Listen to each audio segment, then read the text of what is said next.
What is up, everyone? Welcome to another edition of The Danny Show. I'm your host, Daniel Cody, giving you commentary and reviews on all things wrestling. Before I get started, let me just give you the disclaimer that I do not own the rights to anything you just heard. That was just specifically for fun. Also, special shout out to one of the new subscribers, Johnny Bro 2883. Thank you so much. Big Sonic fan, by the way. Thank you so much for joining us. And also, guys, before I get started, thank you guys so much for the views you gave me on Roman Reigns. I really appreciate it. But today, as you can see through the intro, is the day of the phenomenal one, AJ Styles, the man who made SmackDown the house that AJ Styles built. The man with the OC Club, and the man who could very well, with the help of his club member Finn Balor and Liv Morgan, take out Judgment Day.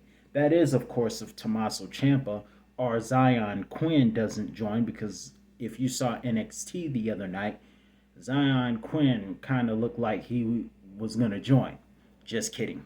Creepy Gacy has a better chance of joining. You creepy-eyed freak.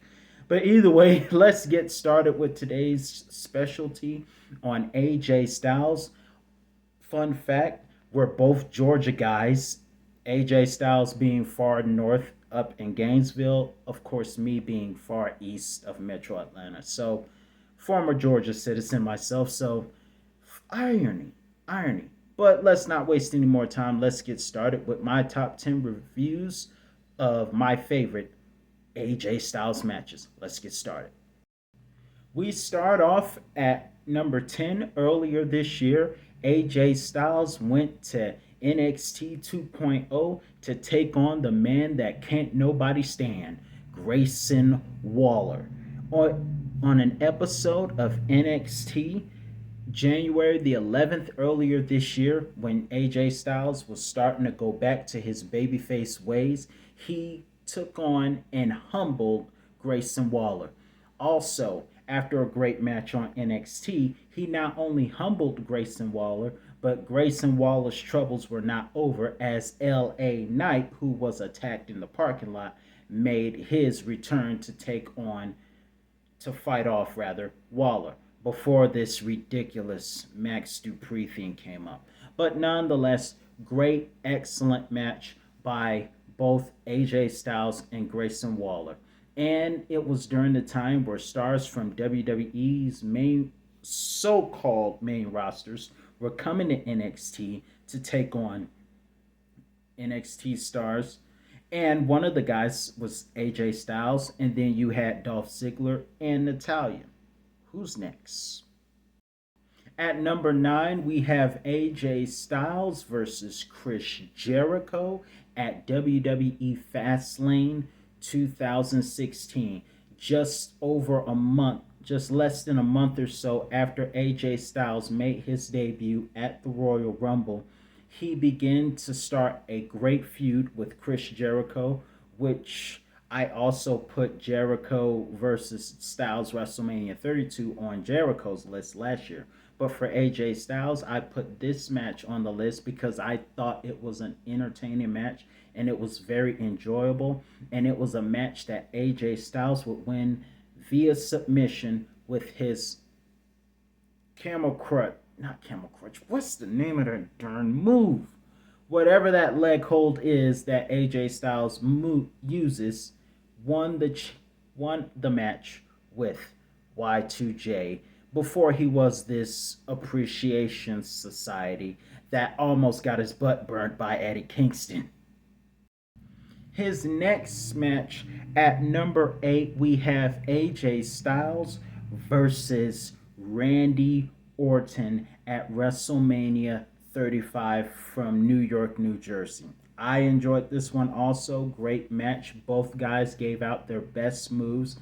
We saw it's not often someone kicks out of an RKO, but AJ Styles did that, and not only did he do that, but he was able to finish the match off with a flying forearm, which, besides the Styles Clash, is his pinfall post finisher.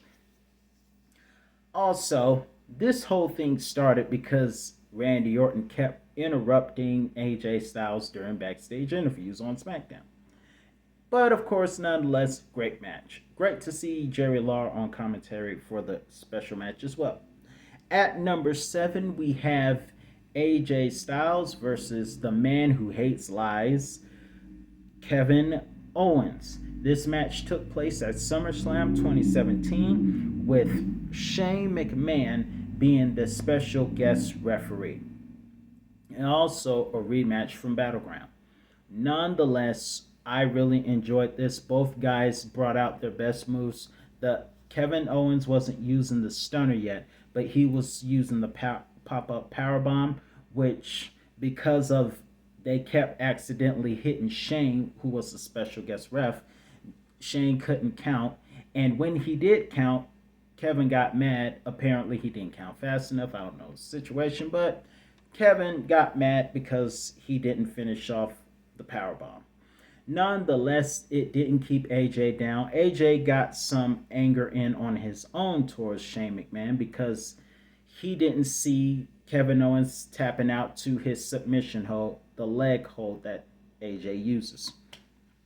Nevertheless, it was a great match, and it was a match that AJ Styles would win to keep the United States Championship.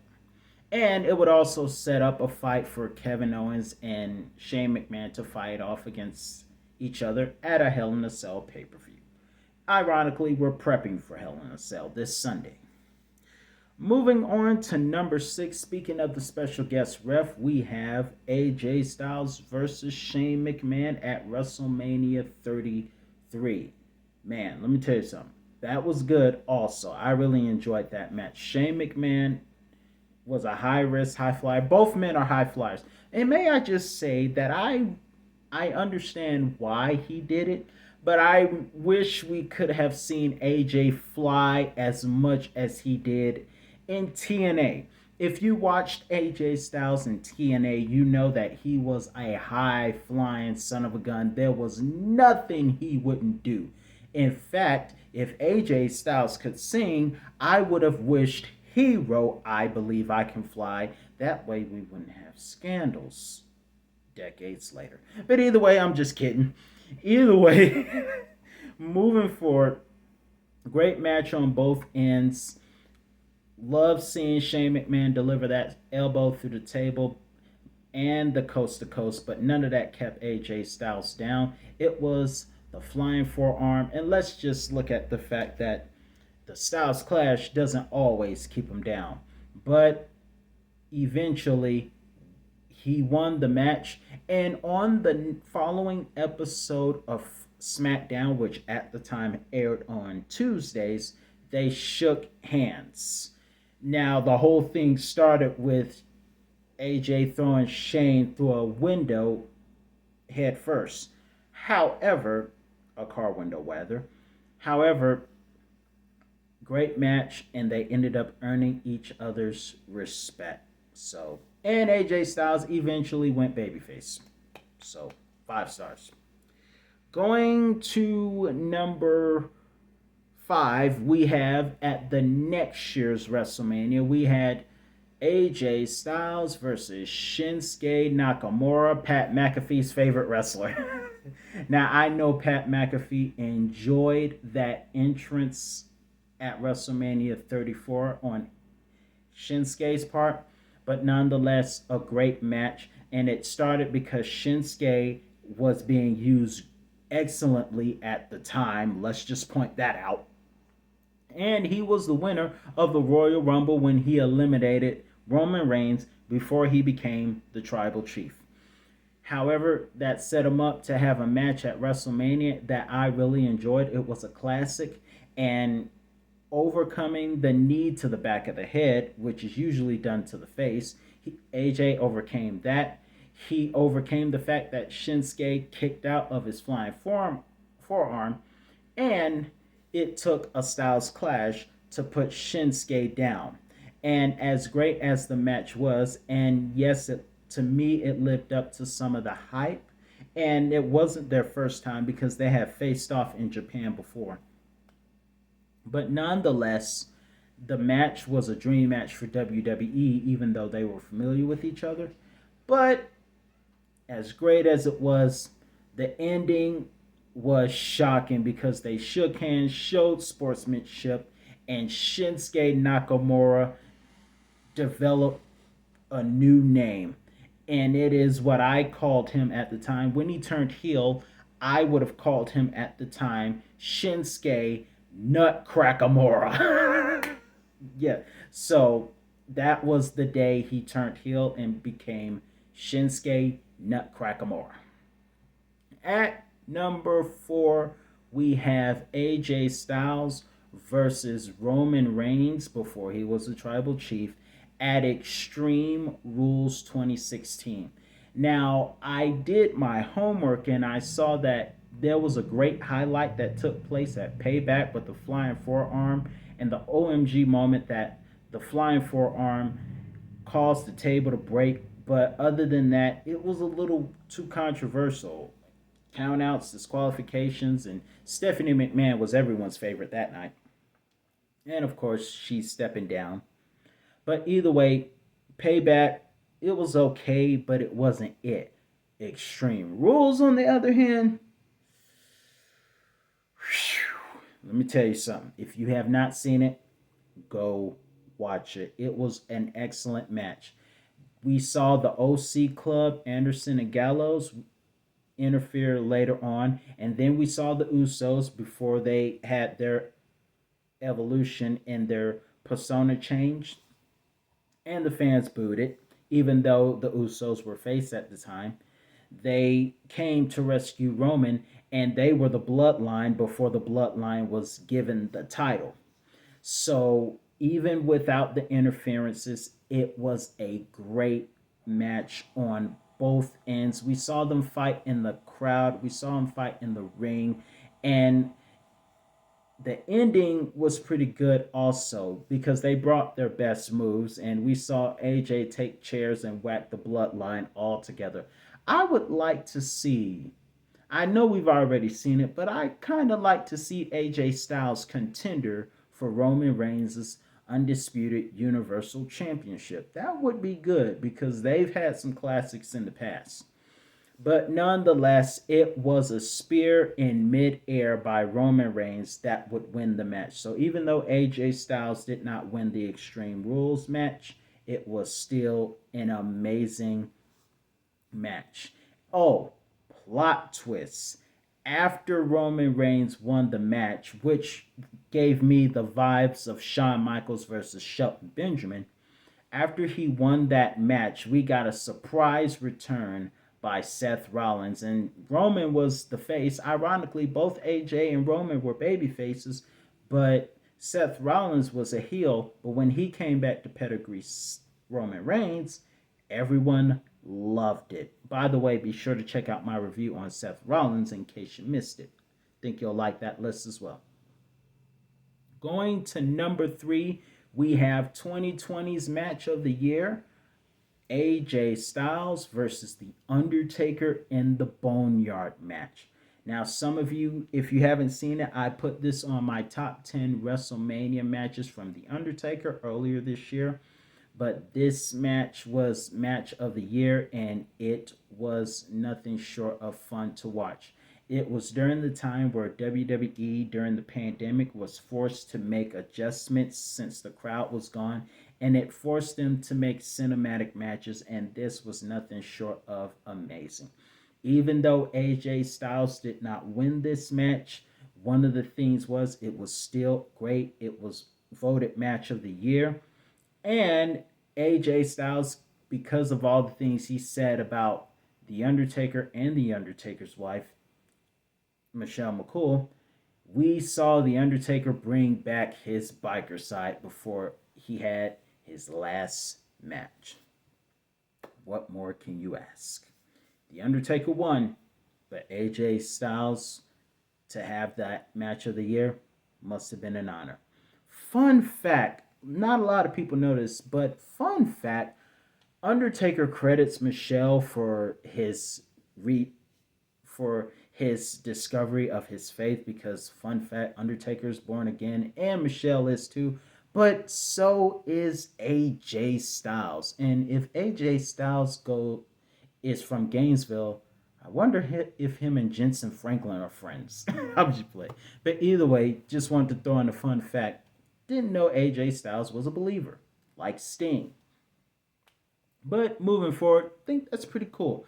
But let's get down back to the countdown. At number 2, we have AJ Styles versus Daniel Bryan on an episode of SmackDown, June the 12th, 2020, for the Intercontinental Championship.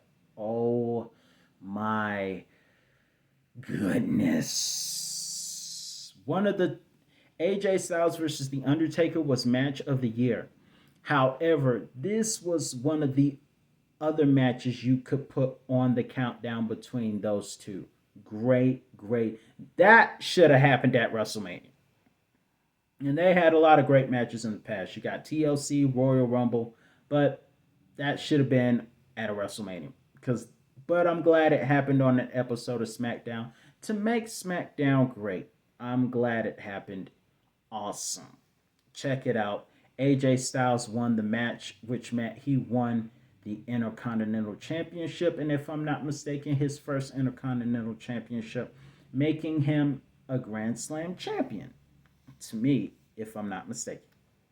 Last but not least, we have at number 1 another match of the year from 2016, and that is AJ Styles versus John Cena at SummerSlam 2011.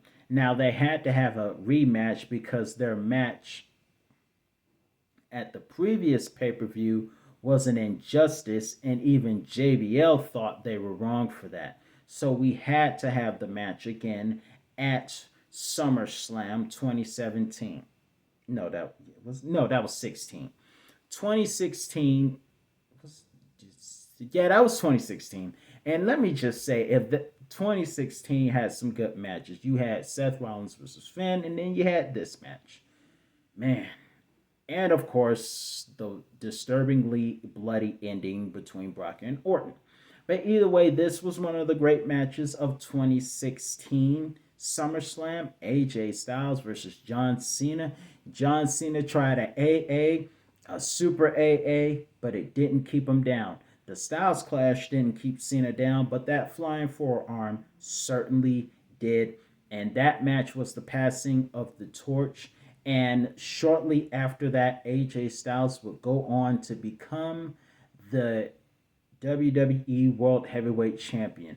And funny thing happened when he did become champion. There's a funny blooper that people point out, and that's that AJ Styles had a hole on the back of his tights. That was hilarious. Either way, those are all my favorites that I can fit on this particular list. I might do a part 2 next year. But for now, that's my list. What was your most phenomenal AJ Styles match? Let me know in the comment section below. I'm your host, Daniel Cody, and that's all the time I have for you today. And I'll be back with another review on all things wrestling. So, stay phenomenal, folks. Until next time.